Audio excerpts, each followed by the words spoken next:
Today I'm going to go over some pieces on how to improve your core.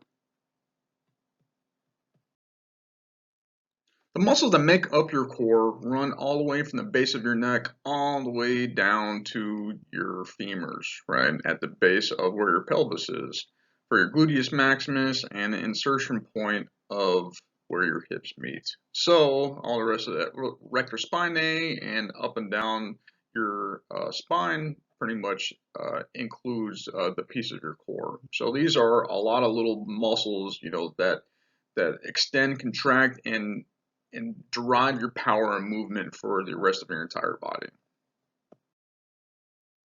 One of the leading problems with a weak core is back problems. In the United States, ends up having one of the greatest medical issues for lower back problems. This means that the person is at a decreased fitness state, an increased amount of body weight, poor sleeping habits, and more than likely a large amount of sedentary behavior. And all of this is just a recipe for a greater chance at back injury at some point in your life.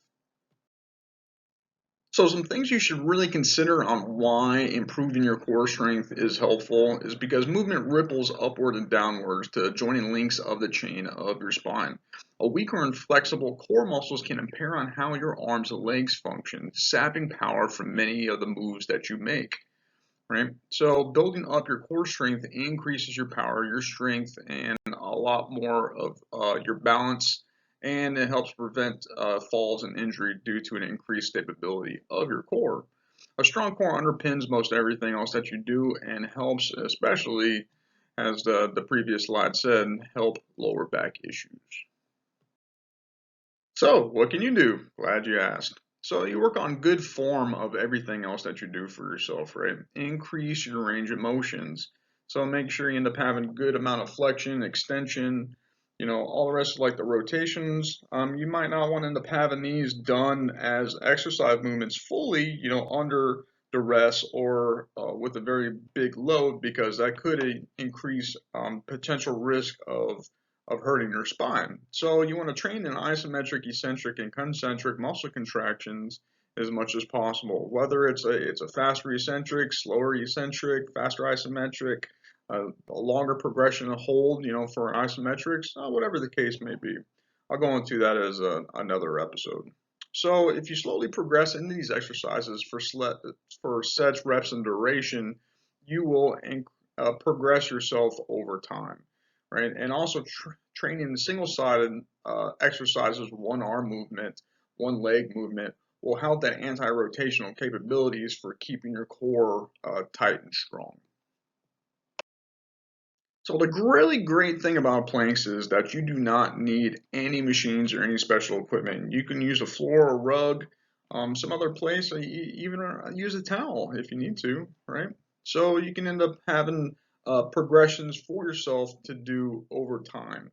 So as I ended up having a general blanket, just a slow progressional sense of the amount of planks that you can do to hit every section of it, right? Your back, your front, your left side, your right side, and all the rest of these, you end up starting off with the isometric hold for 10 seconds to start, right? You need to go and move to one side, to the other side, to the hip bridge in that sequence. So front plank, right side plank, left side plank, and hip bridge.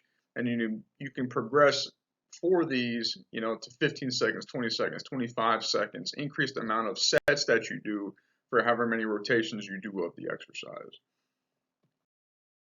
Some other really good core movements you can do that require zero equipment is the bird dog, like you see on to the left, the dead bug, like you see in the middle, or like I call the scuba Steve that you see on to the right.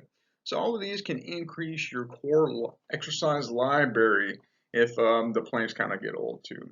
So you can end up increasing these with the frequency of the previous slide for to do the planks on top of the extra core movements to do the same exact way for increasing amount of sets and reps to progress yourself forward. Anti-rotational is another training tool to increase your core strength. So the forces that you're trying to make yourself rotate, you are opposing those rotational forces to make sure that you can stay stable. So as you see on the TRX or the suspension trainer on the left side, this is doing a pike. This is increasing, the bottom part of your body to bring the feet in while you're up on your hands. So it's a double movement, with the shoulders and the rest of the core work along with the lower abdominal areas. So they're anti-rotational. This is the renegade row, like I end up having a picture into the middle. You want to have your feet spread out, accordingly, not too wide, or else you're not going to get the effective motion that you want to for the anti-rotational. But as you row one dumbbell up, the rotational force will want to go and bring you in, and you have to go and fight that force from the movement. Just like the Palloff press, you want to make sure you end up getting a tight resistance on whatever band that you're using or whatever cable weight that you have. And then by the time that you end up coming out and bringing your hands out, you'd want to rotate to one side, the direction of that force is coming from, to make sure you're anti-rotating to force yourself back the other way to increase the strength. And finally, why you need to separate core from the ab workout.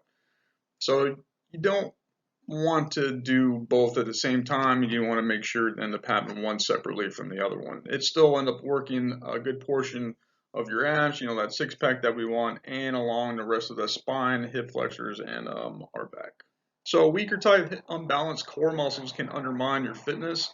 It's important to build a strong core, and not only just focusing on your abs can be counterproductive. Overtraining the abdominals while neglecting your spine, hips, and glutes can lead to debilitations while lowering your overall athleticism. And if you have your heart set on the six pack, then lower your body fat through a caloric deficit. So don't forget to work out your core as much as your abs. We always think about, the front section for the beach body, especially since summer's around the corner. So increase your overall fitness and your health. You want to make sure you have a really good, strong core. Well, thank you for watching. Don't forget to subscribe.